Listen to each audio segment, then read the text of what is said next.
আসসালামু আলাইকুম। বিটিভি চট্টগ্রামের সংবাদে সবাইকে স্বাগত জানাচ্ছি। আমি লিটন দাস। প্রথমে সংবাদ শিরোনাম। রাজনৈতিক দলগুলোর সঙ্গে বৈঠক শুধু আনুষ্ঠানিকতা নয়, দলগুলোকেই এগিয়ে নিতে হবে আলোচনার সাফল্য, বললেন অধ্যাপক আলী রিয়াজ।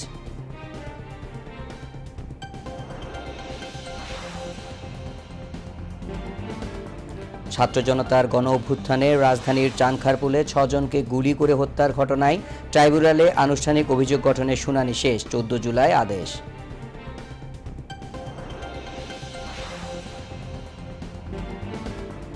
কুমিল্লার মুরাদনগরে নারী নির্যাতনের ভিডিও সামাজিক যোগাযোগ মাধ্যমে ছড়িয়ে দেওয়ার মামলায় ৪ আসামির ৩ দিনের রিমান্ড।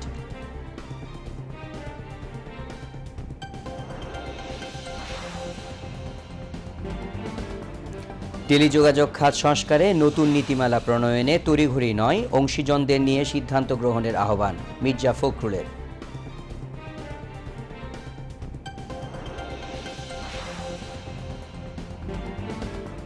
গাজায় যুদ্ধবিরতির নতুন প্রস্তাব সংঘাতের অবসান ঘটাবে আশাবাদ হামাসের। ত্রাণ নিতে গিয়ে আরও ২৪ ফিলিস্তিনির প্রাণহানি।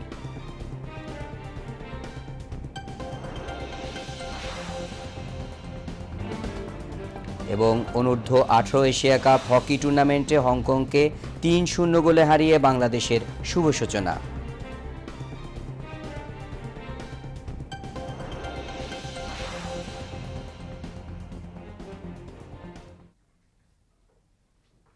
এতক্ষণ সংবাদ শিরোনাম শুনলেন, এবার বিস্তারিত।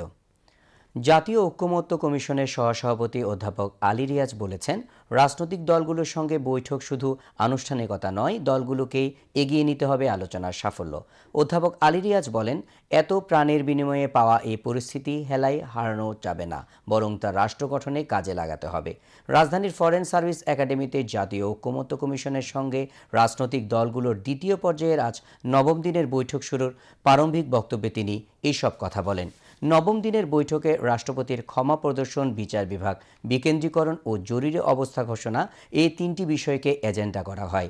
বৈঠকে অংশ নেন বিএনপি, জামায়াতে ইসলাম, এনসিপি, ইসলামী আন্দোলন, সিপিবি, এবি পার্টি, বিপ্লবী ওয়ার্কার্স পার্টি, গণফোরাম, গণসংহতি আন্দোলন, গণ অধিকার পরিষদ সহ ৩০টি রাজনৈতিক দলের প্রতিনিধিরা।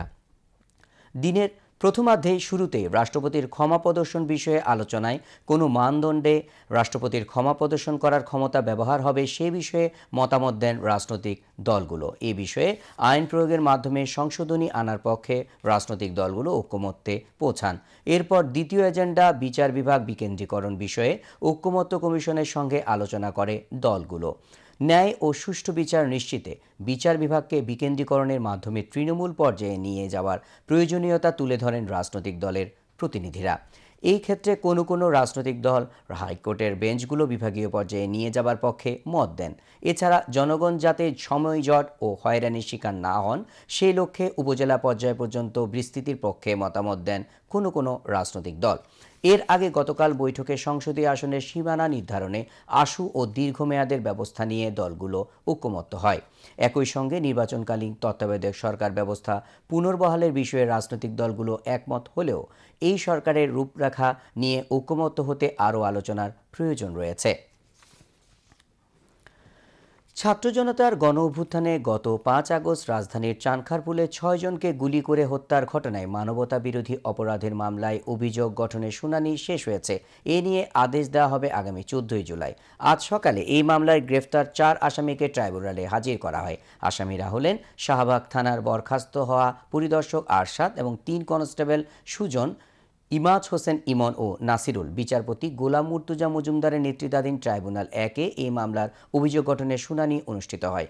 এই মামলার পলাতক ৪ আসামি হলেন ডিএমপির সাবেক কমিশনার হাবিবুর রহমান, সাবেক যুগ্ম কমিশনার সুদীপ কুমার চক্রবর্তী, রমনা অঞ্চলের সাবেক অতিরিক্ত উপপুলিশ কমিশনার শাহ আলম মোহাম্মদ আক্তারুল ইসলাম, রমনা অঞ্চলের সাবেক সহকারী কমিশনার মোহাম্মদ ইমরুল।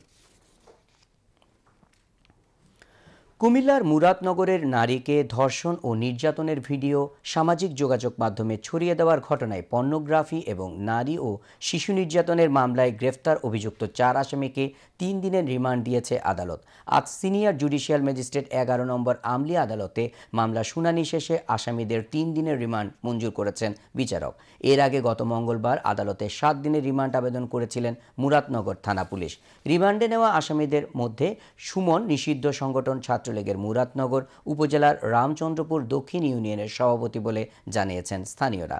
পর্নোগ্রাফি আইনের মামলায় গ্রেফতার হওয়া অন্য আসামিরা হলেন উপজেলার বাহেরছর গ্রামের রমজান আলী, মোহাম্মদ অনি ও মোহাম্মদ আরিফ। এছাড়া ধর্ষণের মামলায় গ্রেফতার হওয়া ফজর আলী বর্তমানে পুলিশ পাহারায় কুমিল্লা মেডিকেল কলেজ হাসপাতালে চিকিৎসাধীন।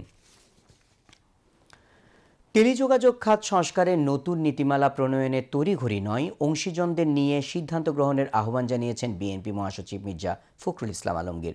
দুপুরে দলের চেয়ারপারসনের গুলশান কার্যালয়ে জরুরি সংবাদ সম্মেলনে এ আহ্বান জানান তিনি। মির্জা ফখরুল বলেন, নতুন টেলিকম নীতির উদ্দেশ্য লাইসেন্সিং পদ্ধতি সহজ করা, প্রযুক্তিগত অগ্রগতি উৎসাহিত করা এবং গ্রামীণ জনগণের ডিজিটাল অন্তর্ভুক্তি বাড়ানো, যা অবশ্যই ইতিবাচক। তবে খসড়া নীতিমালায় কিছু বিষয় রয়েছে যা টেলিকম খাতে সমতা ভিত্তিক ও টেকসই উন্নয়নে বাধা হতে পারে। তাই বিএনপি গঠনমূলক মনোভাব নিয়ে এই খসড়ার সম্ভাব্য দুর্বলতা, অস্পষ্টতা এবং বড় মোবাইল অপারেটরদের পক্ষে বেশি সুবিধা পাওয়ার ধারা তুলে ধরছে। তিনি বলেন, এত ছোট ও মাঝারি প্রতিষ্ঠান এবং স্থানীয় উদ্যোক্তারা ক্ষতিগ্রস্ত হতে পারে।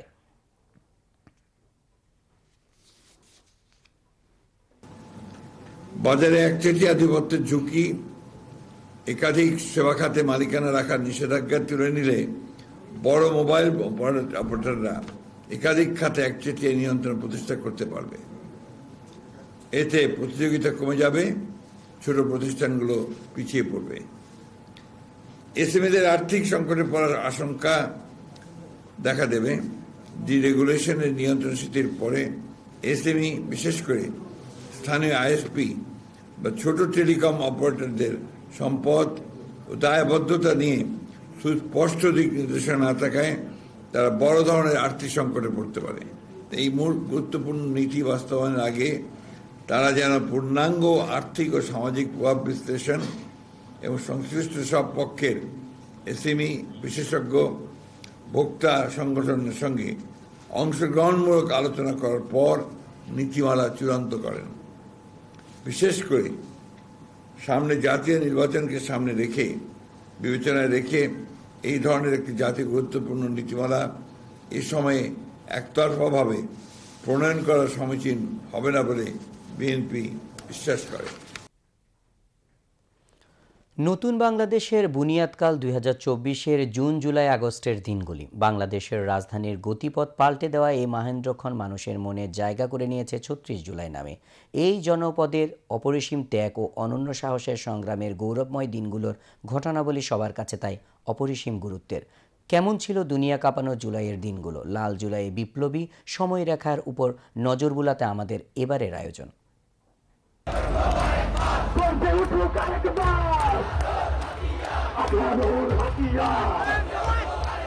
2024-এর 3 জুলাই কোটা সংস্কার আন্দোলন আগের দিনের চেয়ে আরও বেশি ছড়িয়ে পড়ে। রাস্তা অবরোধের সময় বাড়ায় শিক্ষার্থীরা। ঢাকা বিশ্ববিদ্যালয় ক্যাম্পাস থেকে বের হয় বিশাল বিক্ষোভ মিছিল পৌঁছায় শাহবাগে। আর সেখানে চলে প্রায় 1.5 ঘন্টার অবরোধ। ঢাকা বিশ্ববিদ্যালয়ের সঙ্গে পার্শ্ববর্তী অন্যান্য প্রতিষ্ঠানের শিক্ষার্থীরাও অংশ নেন এতে। 2018 সালের কোটা আন্দোলনের সঙ্গে তুলনা করে বৈষম্য বিরোধী ছাত্র আন্দোলনের সমন্বয়ক রিফাত রশিদ এদিন ফেসবুকে জানান, এই আন্দোলনের সাড়া অনেক বেশি। 24-এর গণ অভ্যুত্থানের সময় মূল যে বেসটা কাজ করেছে সেটা হচ্ছে যে 18 থেকে 24-এর যে তরুণরা সচেতন হয়ে গিয়েছিল ইতিমধ্যে রাজনৈতিকভাবে, এবং তারা যে আপোষহীনভাবে প্রতিবাদী হয়ে উঠেছিল, সেই জায়গাটা আসলে সবচেয়ে বড় শক্তির জায়গা, আত্মবিশ্বাসের জায়গা, কনফিডেন্সের জায়গা হয়ে কাজ করেছে। শিক্ষার্থীরা এই আন্দোলনে অনলাইন প্রচারণায় গুরুত্ব দেয় প্রথম থেকেই। এদিন আন্দোলনের সমন্বয়ক মাহিন সরকার ঢাকা বিশ্ববিদ্যালয়ের শিক্ষার্থীদের নিজ নিজ হলের অনলাইন ব্যানার প্রচার করার আহ্বান জানান। এই দিন শুধু ঢাকা নয়, একসঙ্গে আন্দোলনে নামে দেশের 6টি বিশ্ববিদ্যালয়ের ছাত্রছাত্রীরা। এর মধ্যে ময়মনসিংহের রেললাইনে ট্রেন অবরোধ করে বাংলাদেশ কৃষি বিশ্ববিদ্যালয়ের শিক্ষার্থীরা। জাহাঙ্গীরনগর বিশ্ববিদ্যালয়ের শিক্ষার্থীরা ঢাকা আরিচা মহাসড়ক আটকে দেয়। চট্টগ্রাম বিশ্ববিদ্যালয়ের শিক্ষার্থীরা চট্টগ্রাম খাগড়াছড়ি মহাসড়ক এবং বরিশাল বিশ্ববিদ্যালয়ের শিক্ষার্থীরা বরিশাল কুয়াকাটা মহাসড়ক অবরোধ করে বিক্ষোভ করেন। আর জগন্নাথ বিশ্ববিদ্যালয়ের শিক্ষার্থীরা পুরান ঢাকার তাঁতিবাজার মোড়ে সড়ক অবরোধ করেন। এদিন বিএনপির মিডিয়া সেল থেকেও কোটা আন্দোলনের প্রতি সমর্থনের পোস্ট আসে। পোস্টে লেখা হয়, কোটা প্রথা নিপাত যাক, মেধাবীরা মুক্তি পাক। শুরু থেকেই শিক্ষার্থীদের ন্যায্য এই আন্দোলনকে ফ্যাসিস্ট শেখ হাসিনা সরকার বিরোধী ট্যাগ দেওয়ার অপচেষ্টা করেছিল। ওবায়দুল কাদেরের বক্তব্যের সময় টিভির একটি ফটোকার্ড শেয়ার করে সমন্বয়ক আব্দুল হান্নান মাসুদ লেখেন, ট্যাগ দিবেন না, ট্যাগ দিয়ে এই আন্দোলন সামাল দিতে পারবেন না। এসব কর্মসূচি ছিল শিক্ষার্থীদের নান্দনিকতা ও সৃষ্টিশীলতার সৌন্দর্যে ভরপুর। তারুণ্যের উচ্ছ্বাস, দ্রোহ, মোহ, সুর আর ছন্দে অপূর্ব রূপে সেজেছিল আন্দোলনের মাঠগুলো।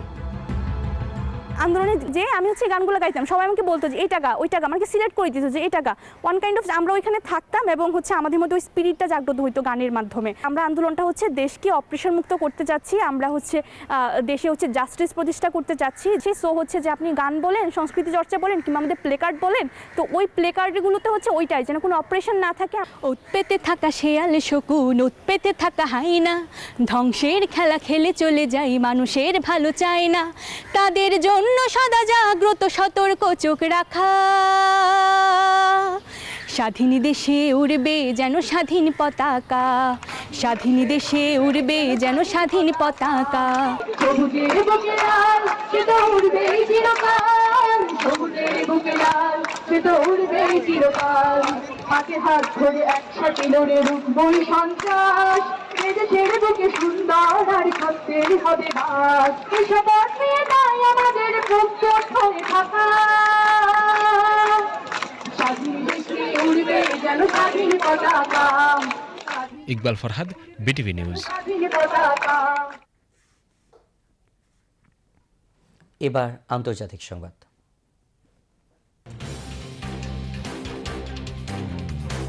গাজায় যুদ্ধবিরতির নতুন প্রস্তাব সংঘাতের অবসান ঘটাবে বলে আশাবাদ ব্যক্ত করেছে হামাস। এক বিবৃতিতে হামাস জানিয়েছে তারা যুদ্ধবিরতির নতুন প্রস্তাব পর্যালোচনা করে দেখছে।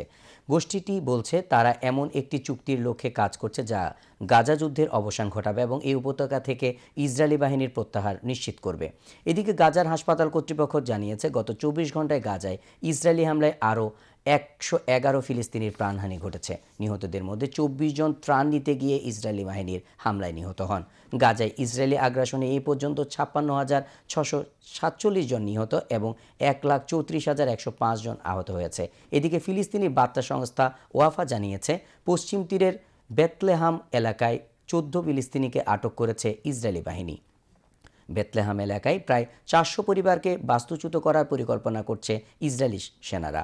উল্লেখ্য, প্রধানমন্ত্রী বেনিয়ামিন নেতানিয়াহুর নেতৃত্বাধীন লিকুদ পার্টি অধিকৃত পশ্চিম তীরকে ইসরায়েলের সঙ্গে একীভূত করার জন্য চাপ প্রয়োগ করে আসছে।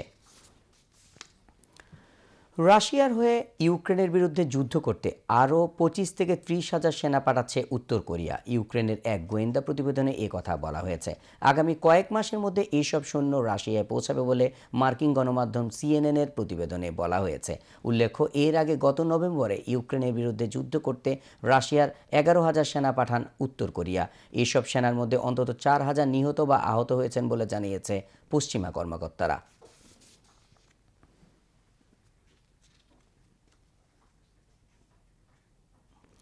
ইউরোপের বিস্তীর্ণ অঞ্চল জুড়ে বইছে তীব্র তাপপ্রবাহ। কোথাও প্রাণ হারাচ্ছে মানুষ, কোথাও বাড়ছে দাবানলের ঝুঁকি, ব্যাহত হচ্ছে সামাজিক জনজীবন।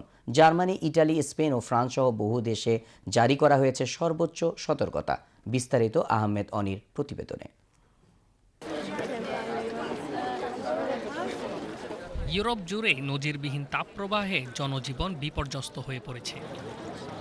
তাপমাত্রা কোথাও কোথাও 40 ডিগ্রি সেলসিয়াস ছুঁয়ে যাচ্ছে। ইতালি, স্পেন ও জার্মানি সহ একাধিক দেশে প্রাণহানি ঘটেছে অগ্নিকাণ্ড দেখা দিয়েছে এবং জারি করা হয়েছে সর্বোচ্চ সতর্কতা। ইতালির বারগামো শহরে অতিরিক্ত গরমে এক ট্রাক চালকের মৃত্যু হয়েছে। স্পেনের কাতালোনিয়ায় অগ্নিকাণ্ডে প্রাণ হারিয়েছেন আরও 2 জন। শিশু মৃত্যুর মতো হৃদয় বিদারক ঘটনা ঘটেছে অতিরিক্ত গরমে গাড়িতে ফেলে রাখার কারণে। ইতালির বিভিন্ন শহরে বিদ্যুৎ বিভ্রাট এবং জরুরি পরিষেবা ব্যাহত হচ্ছে। দেশটির স্বাস্থ্য মন্ত্রণালয় 17টি শহরেই সর্বোচ্চ সতর্কতা জারি করেছে। জার্মানিতে বুধবার বছরের অন্যতম উষ্ণতম দিন ছিল। তাপমাত্রা পৌঁছায় 40 ডিগ্রি সেলসিয়াসের কাছাকাছি। দেশটির আবহাওয়া দপ্তর জানিয়েছে দাবানলের ঝুঁকি সর্বোচ্চ পর্যায়ে রয়েছে। ব্র্যান্ডেনবুর্গ অঞ্চলের একটি বনাঞ্চল থেকে 52 জনকে সরিয়ে নেওয়া হয়েছে। শীতল অনুভূতির খোঁজে মানুষ ছুটছে জলাশয় ও পার্কে। অনেক স্কুল বন্ধ ঘোষণা করেছে প্রশাসন। ফ্রান্সের প্যারিস সহ বিভিন্ন শহরে মঙ্গলবারই তাপমাত্রা 38 ডিগ্রি ছাড়িয়ে গেছে, যা আরও বাড়বে বলে পূর্বাভাস। জনস্বাস্থ্য রক্ষায় খোলা রাখা হয়েছে পার্ক ও সুইমিং পুল। আইফেল টাওয়ারের চূড়ায় যাওয়া সাময়িকভাবে নিষিদ্ধ করা হয়েছে। গরম পড়ছে, কিন্তু বসে কফি বা আইস টি খাওয়ার মতো অনেক জায়গা আছে। যখন বেশি গরম লাগে আমরা কোনো দোকানে ঢুকে পড়ি, কিছুক্ষণ কেনাকাটা করি, গরম থেকে একটু বিরতি নেই, তারপর আবার বাইরে বেরিয়ে হাঁটি। আবহাওয়াবিদদের মতে উচ্চচাপ ও দীর্ঘদিন ধরে সূর্যকিরণের কারণে ইউরোপ জুড়ে হিটডম সৃষ্টি হয়েছে।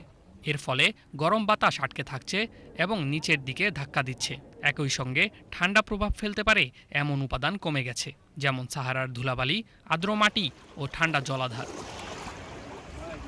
স্পেনের কিছু অঞ্চলে তাপমাত্রা 44 ডিগ্রিতে পৌঁছাতে পারে বলে সতর্কতা জারি করা হয়েছে। গ্রিসে তাপমাত্রা ছুঁয়েছে 43 ডিগ্রি। বন্ধ রাখা হয়েছে প্রত্নতাত্ত্বিক স্থান।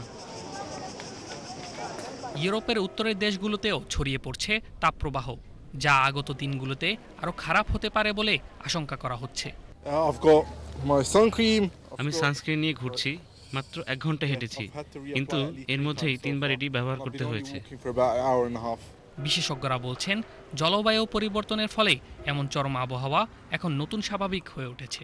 তাই এসব ঘটনায় শুধু ক্ষয়ক্ষতি নয়, নীতি নির্ধারকদের সামনে তাৎক্ষণিক ও দীর্ঘমেয়াদী পদক্ষেপ গ্রহণের আহ্বানও উঠে আসছে। আহমেদ অনি, বিটিভি নিউজ। আবারও দেশের খবর। 2024 সালের ঐতিহাসিক জুলাই গণ অভ্যুত্থানের প্রথম বর্ষপূর্তিতে বিএনপির কেন্দ্রীয় কমিটির অংশ হিসেবে চট্টগ্রাম মহানগর বিএনপি ও ড্যাব রক্তদান কর্মসূচির আয়োজন করে। দুপুরে নগরীর নাসিমেজ ভবন কার্যালয় চত্বরে প্রধান অতিথি হিসেবে ছিলেন বিএনপি চট্টগ্রাম মহানগরের আহ্বায়ক এরশাদ উল্লাহ। ড্যাব চট্টগ্রাম শাখার সাধারণ সম্পাদক ডাক্তার বেলায়েত হোসেন ঢালির সভাপতিত্বে অন্যান্যের মধ্যে মহানগর বিএনপির সদস্য সচিব নাজিবুর রহমান সহ বিএনপি ও ড্যাব নেতৃবৃন্দ উপস্থিত ছিলেন। অনুষ্ঠানে বক্তারা বলেন, 24-এর শহীদদের স্মৃতির প্রতি শ্রদ্ধা ও তাদের আত্মত্যাগকে সম্মান জানাতে আজকের এই রক্তদান কর্মসূচি।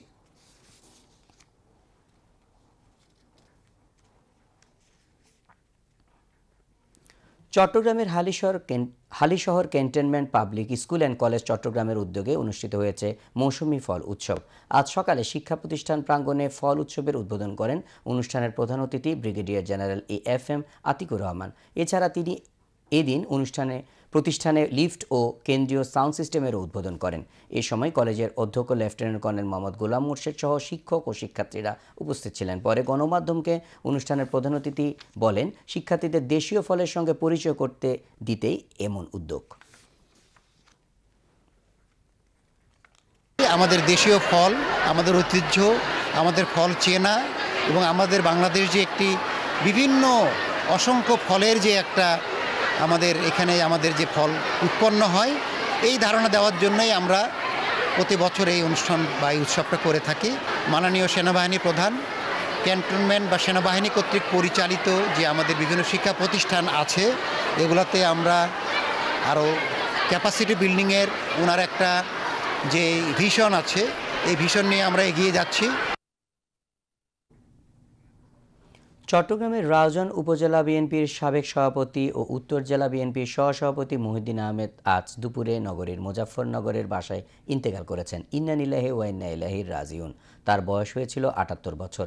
আজ রাত 10টায় রাউজান উপজেলা পরিষদ চত্বরে নামাজে জানাজা শেষে তাকে পৌরসভার বড়বাড়িপাড়ার পারিবারিক কবরস্থানে দাফন করা হবে। তার মৃত্যুতে বিএনপি চেয়ারপারসনের উপদেষ্টা উত্তর জেলা বিএনপির আহ্বায়ক গোলাম আকবর খন্দকার গভীর শোক প্রকাশ করেছেন। তিনি এক শোক বার্তায় মরহুমের বিদেহী আত্মার মাগফিরাত কামনা করেন এবং শোকাহত পরিবারের প্রতি গভীর সমবেদনা জানান। শেয়ার বাজারের খবর।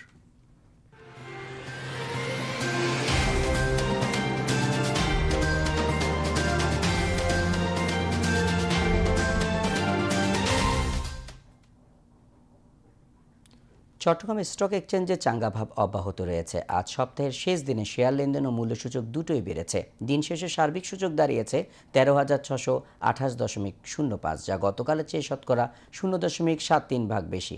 এছাড়া সিসি 30-এর মূল্যসূচক দাঁড়ায় 11,730.74, যা গতকালের চেয়ে শতকরা 1.14 বেশি। আজ 205টি কোম্পানির 81,49,585টি শেয়ার লেনদেন হয়, যার মূল্য 21,45,45,000 টাকারও বেশি। এর মধ্যে 118টি কোম্পানির শেয়ার দাম বেড়েছে, 59টির কমেছে এবং 28টির দাম অপরিবর্তিত রয়েছে। এবার খেলার খবর। হকি। দুর্দান্ত জয় নিয়ে অনূর্ধ্ব-18 এশিয়া কাপ হকির মিশন শুরু করল বাংলাদেশ। চীনের দাজু হকি ট্রেনিং সেন্টারে ছেলেদের এ গ্রুপের প্রথম ম্যাচে হংকংকে 3-0 গোলে হারিয়েছে লাল সবুজের দল। জোড়া গোল করে ম্যাচ সেরা হন দিন ইসলাম। ম্যাচের শুরু থেকেই প্রাধান্য ছিল আবদুল্লাহ আল নোমানের নেতৃত্বাধীন লাল সবুজ শিবিরের। প্রথম কোয়ার্টারে গোলের দেখা না পেলেও দ্বিতীয় কোয়ার্টারে আসে সাফল্য। ম্যাচের 20 মিনিটে ফিল্ড গোল করে দলকে লিডে এনে দেন দিন ইসলাম। 6 মিনিট পর পেনাল্টি থেকে নিজের দ্বিতীয় গোল করে ব্যবধান বাড়ান এই তরুণ ফরোয়ার্ড। তৃতীয় কোয়ার্টারে স্কোর লাইনের শেষ গোলটি যুক্ত করেন অমিত হাসান।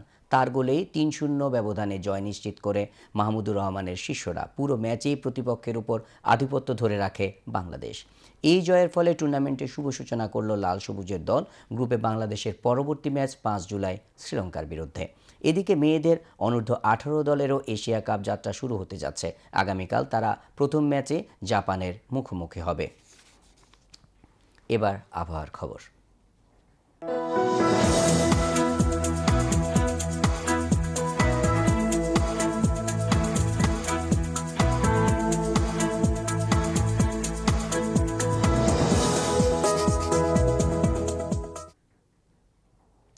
সক্রিয় মৌসুমী বায়ুর প্রভাবে উত্তর বঙ্গোপসাগরে বায়ুচাপের তারতম্যের আধিক্য বিরাজ করছে। এর প্রভাবে উত্তর বঙ্গোপসাগর, বাংলাদেশের উপকূলীয় এলাকা এবং সমুদ্র বন্দরসমূহের উপর দিয়ে দমকা বা ঝড়ো হাওয়া বয়ে যেতে পারে।